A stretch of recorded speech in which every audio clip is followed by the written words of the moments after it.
আল্লাহর নবীর একজন সাহাবী, নাম তার তালহা। বিশ্ব নবী আমার মসজিদে নববীতে আছেন, এমন সময় একটা ফকির এসে ডাক দিয়ে বলে, হে নবী, আমাকে কিছু দিয়ে দেন, আমি 3 দিনের প্রায় ক্ষুধার্ত। আল্লাহর নবী আমার ডাক দিয়ে বললেন, ও আমার সাহাবীরা, তোমাদের মধ্যে কে আছো আমার এই ফকির এই মেহমানটাকে তোমরা একটু মেহমানদারি করাতে পারবা? বিশ্ব নবীর কথা শোনার পরে হযরতে তালহা ডাক দিয়ে বললেন, হুজুর আমার সাথে দিয়ে দেন, কোনো অসুবিধা নেই। হযরতে তালহা নিয়ে বাড়ি চলে গেলেন। নিয়ে যাওয়ার পরেই স্ত্রীকে ডাক দিয়ে বললেন, স্ত্রী, বাড়িতে কোনো খাবার আছে নাকি? বাড়িতে মেহমান নিয়ে এসেছি। উম্মে সুলাইম ডাক দিয়ে বললেন, স্বামী আমার, এদিকে আসেন, এ বাড়িতে যতটুকুন খাবার আছে শুধু তোমার আর আমার, আর সন্তানাদির প্রয়োজন আছে।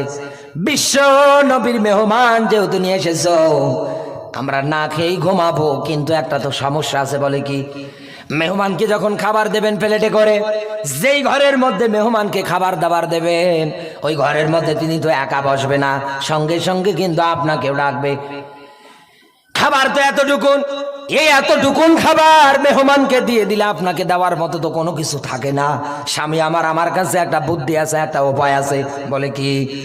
যখন মেহমানকে খাবারের প্লেট দেওয়া হবে, ঘরের বাতি যে ল্যাম্প যেটা থাকবে এটা অফ করে দেবেন, এমনিতেই নাড়াচাড়া করবেন, মনে করছেন আপনি খাচ্ছেন। সুবহানাল্লাহ বলতে পারেন না?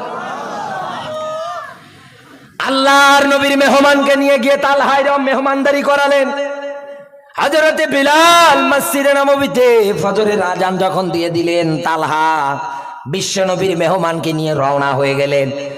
আল্লাহর নবী দূর থেকে তাকিয়ে দেখার সঙ্গে সঙ্গে ডাক দিয়ে বললেন, তালহা, আমার মেহমানের সঙ্গে কি এমন আচরণ করেছো? আমার আল্লাহ তোমার শানে সূরা হাশরের 9 নাম্বার আয়াতটাই নাজিল করে দিয়েছে।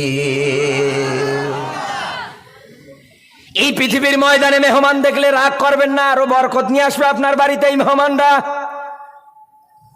দূর দূরান্ত থেকে আমরা মেহমান, এই জায়গার মধ্যে আমাদেরকে বসিয়ে রেখে যারা চলে যাবে, আমরা 2টা মেহমান বসে আছি এই জায়গায়।